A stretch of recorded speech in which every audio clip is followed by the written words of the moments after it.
If you are a local government official and you're involved in making land use or zoning decisions, or if you work with those folks, what we're going to talk about today is the three most important things that you need to know. The decisions you make must be understood and handled correctly, or else you may violate someone's property rights or lose a lawsuit. Hello everyone, I'm Brent Bateman. I'm lead attorney in the Office of the Property Rights Ombudsman. And today we're going to be discussing what I think are the most important and fundamental aspects of land use decision making. The difference between a legislative decision, an administrative decision, and a quasi-judicial decision. If you are a city council person or a county commissioner, if you're a planning commissioner or staff, or if any of your duties in any way involve making land use or zoning decisions in your community, every decision you make is one of these three. But these decisions are all made differently. They have different rules, and most importantly, different effects.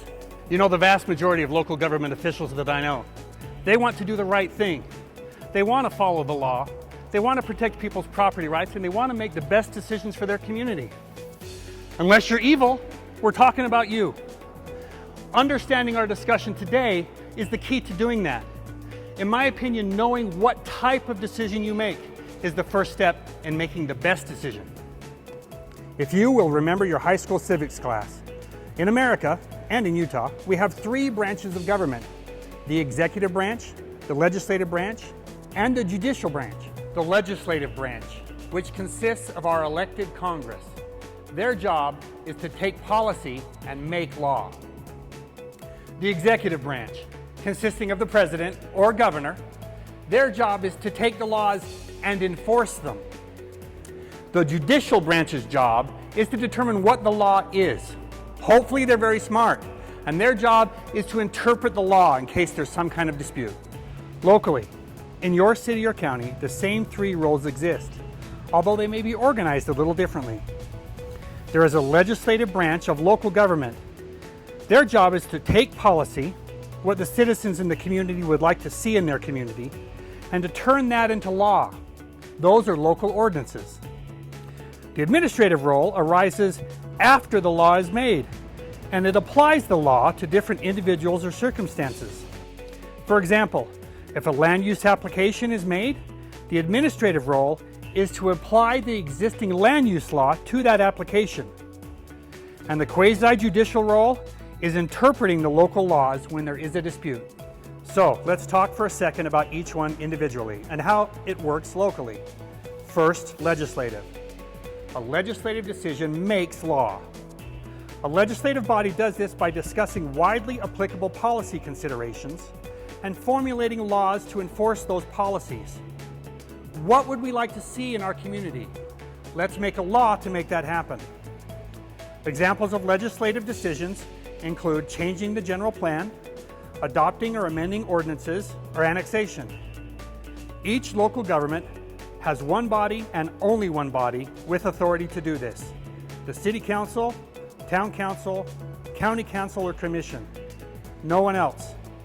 And the standard of review is reasonably debatable that it advances the purposes of LUDMA. That's a low standard. A decision need only be reasonably debatable that it is good for the local community, and it will be upheld. Next, an administrative decision.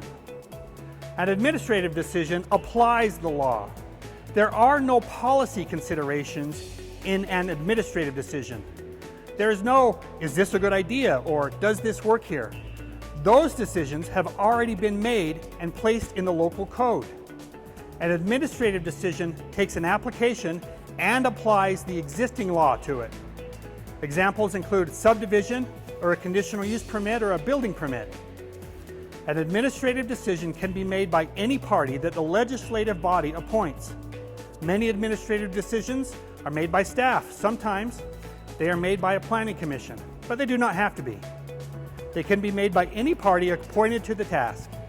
And the standard of review is substantial evidence on the record. If an administrative decision is supported by substantial evidence, it will be upheld. And finally, the quasi-judicial decision. A quasi-judicial decision comes into play in the case of a dispute, and it interprets the law. Every local government must appoint a person or body to handle this role, called a local appeal authority. Many places use boards of adjustment for this role, but that is not required. That's a quick overview of the three types of decisions and the differences between them. There are a lot of nuances we haven't discussed, but that's okay. This is enough to get started. Every time you make a land use decision, you have to think about the type of decision it is. Every time. If you'll do that, you'll greatly increase your likelihood of making the best decision. And hey, if you're going to make the best decision, hats off to you.